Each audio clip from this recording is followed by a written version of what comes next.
KGF chapter 3 की कहानी को शुरू किया जाएगा मैक्सिको की एक हाई सिक्योरिटी जेल से और उस जेल में हमको हमारा मॉन्स्टर रॉकी एक कैदी के रूप में दिखाई देगा।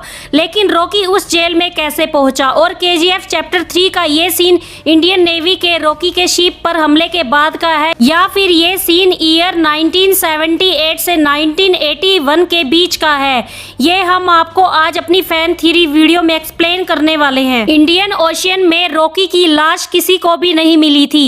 असल में यूएस नेवी रॉकी को गिरफ्तार करने इंडियन ओशियन में आई थी। ये सब कुछ रॉकी के पहले से ही बनाए गए प्लान के अकॉर्डिंग हो रहा था, क्योंकि ईयर 1978 में रॉकी ने पूरी दुनिया पर अपनी सल्तनत कायम करने के लिए दुनिया की सबसे पावरफुल कंट्री अमेरिका के साथ हाथ मिला लिया था। मतलब मैक्सिको की जेल में रॉकी के कैद वाला सीन फिल्म की कहानी का आगे का सीन है। जिम्मी कार्टर, जिसको हम केजीएफ चैप्टर 2 में भी देख चुके हैं, मैक्सिको की जेल में रॉकी से मिलने आता है। जिम्मी कार्टर रॉकी को बताता है कि इंडोनेशियन गवर्नमेंट ने केजीएफ का सारा गोल्ड जो रॉकी की शिप पर हमले की वजह से 20,000 फीट गहराइयों में चला गया था को निकालकर यूएस गवर्नमेंट को हैंड ओवर कर दिया है।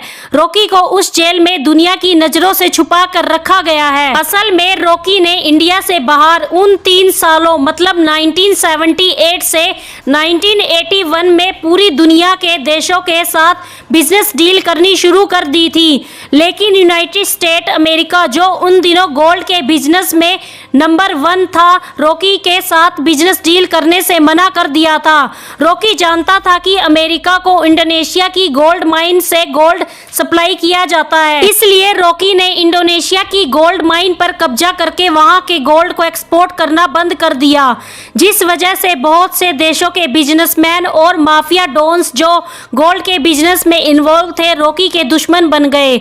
रॉकी ने अपने रास्ते में आने वाले माफिया डॉन्स को मार दिया। रॉकी ने पूरी दुनिया को ये बता दिया कि अब से पूरी दुनिया में सिर्फ रॉकी ही गोल्ड एक्सपोर्ट करेगा। अब 16 कंट्रीज ने रॉकी के खिलाफ CIA को रिपोर्ट्स भेज दी और रॉकी के खिलाफ सर्च वारंट इशू कर दिया गया। लेकिन CIA रॉकी को पकड़ने में नाकाम हो रही थी, इसलिए यूएस गवर्नमेंट ने रॉकी को एक मैसेज भेजा जिसके अकॉर्डिंग अगर रॉकी खुद को सरेंडर कर दे तो सभी देश रॉकी के साथ गोल्ड का बिजनेस करने को तैयार हैं।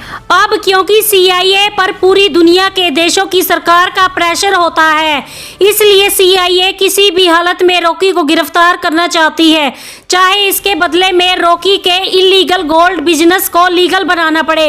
अब रॉकी भी अपनी मां की ख्वाहिश को पूरा करने के लिए अपने आप को अरेस्ट करवाने को भी तैयार हो जाता है।